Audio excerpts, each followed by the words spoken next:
कक्षा +2 आर्ट्स, विषय हिंदी साहित्य। तीसरा पाठ चल रहा था बिहारी।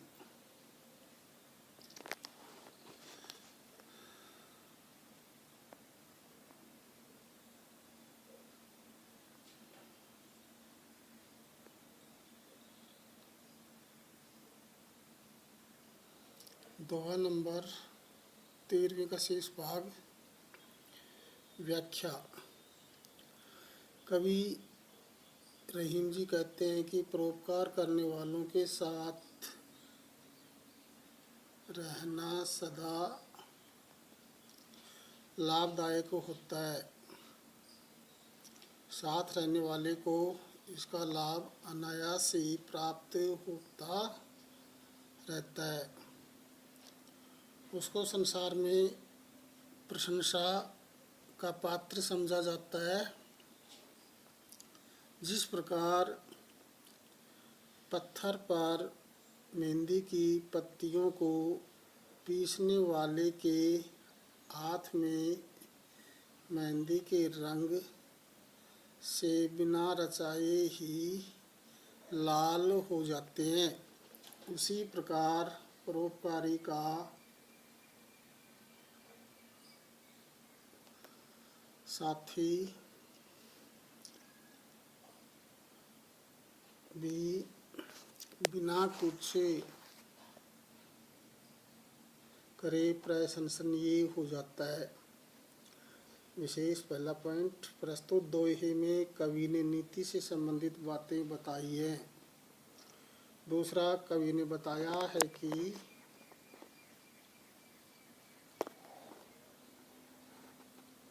परोपकारी पुरुष का साथ करना चाहिए क्योंकि उसका लाभ निष्प्रयास मिलता है।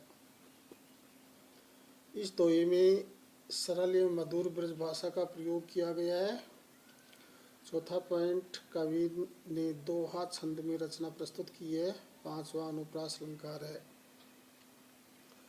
14वां दोहा था, बिगड़ी बात बने नहीं लाख करो किन कोय, रहीमन फाटे दूध को मथेन माखन होय। प्रसंग, प्रस्तुत दोहा हमारी पाठ्य पुस्तक सरयू में संकलित कवि रहीम जी द्वारा रचित दोहों से उद्धृत है। इस दोहे में कवि ने अपनी बात की रक्षा का संदेश दिया है तथा बताया है कि बात बिगड़ने के बाद लाख प्रयत्न करके भी उसको सुधारा नहीं जा सकता।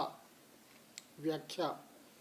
कवि व रहीम लोगों को सावधान करना चाहते हैं कि उनको अपने कार्यों के प्रति सजग रहना चाहिए। यदि असावधानीवश एक बार कोई काम बिगड़ जाता है तो लाखों प्रयत्न करने पर भी उसमें सुधार नहीं हो पाता।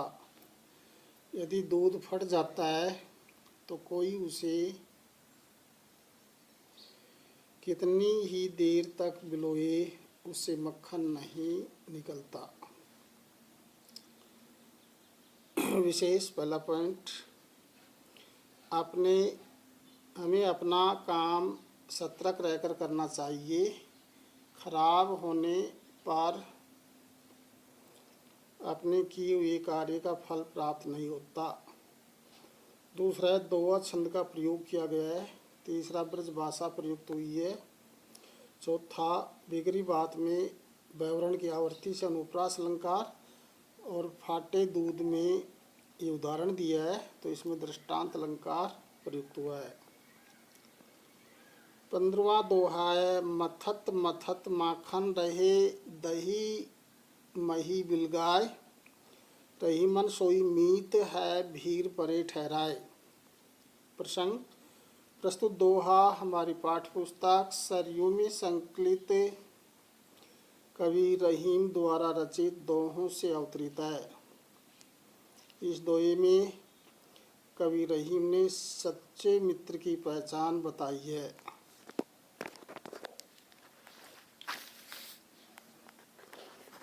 व्याख्या। कवि रहीम कहते हैं कि सच्चा मित्र सदा संकट में साथ निभाता है। सच्चे मित्र की पहचान यही है कि जब संकट आने पर कभी अपने मित्र का साथ नहीं छोड़ता। जिस प्रकार दही को बार बार भिगोया जाता है, दही और मट्ठा तो अलग हो जाते हैं किंतु मक्खन वहीं स्थिर हो जाता है। तात्पर्य है कि सच्चा मित्र मक्खन की तरह अपने मित्र के साथ सदा रहता है। विशेष पहला पॉइंट सरल सरस मधुर ब्रजभाषा है। दूसरा है सच्चे मित्र की पहचान बताई गई है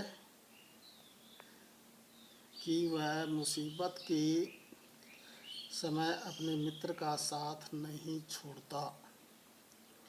तीसरा पॉइंट है मथत मथत माखन में पुनरुक्ति प्रकाश और अनुप्रास तथा दृष्टांत अलंकार प्रयुक्त हुआ है। चौथा पॉइंट है भीर परे मुहावरे का सटीक प्रयोग किया गया है। पांचवा है कि भावी शाम की दृष्टि से देखें तो अंग्रेज कवि था, उसने भी यही बात कही है, ये friend need is friend Indeed, और ये कथन है विलियम शेक्सपियर का। बच्चों, रहीम जी पाठ खत्म हुआ। अब इसके गृहकार्य हेतु प्रश्न करेंगे। पहला प्रश्न, रहीम जी दुष्ट लोगों से मित्रता और शत्रुता क्यों नहीं रखना चाहते, स्पष्ट कीजिए। कदली। दूसरा प्रश्न, कदली सी भुजंगमुख स्वाति एक गुण 3 को विस्तार पूर्वक समझाइए। तीसरा है कवि रहीम के अनुसार कौन सी बातें दबाने पर भी नहीं दबती प्रकट हो जाती हैं, स्पष्ट करते हुए लिखिए। चौथा प्रश्न है रहीम दृष्टांतों के द्वारा अपने कथन को प्रभावशाली बना देते हैं।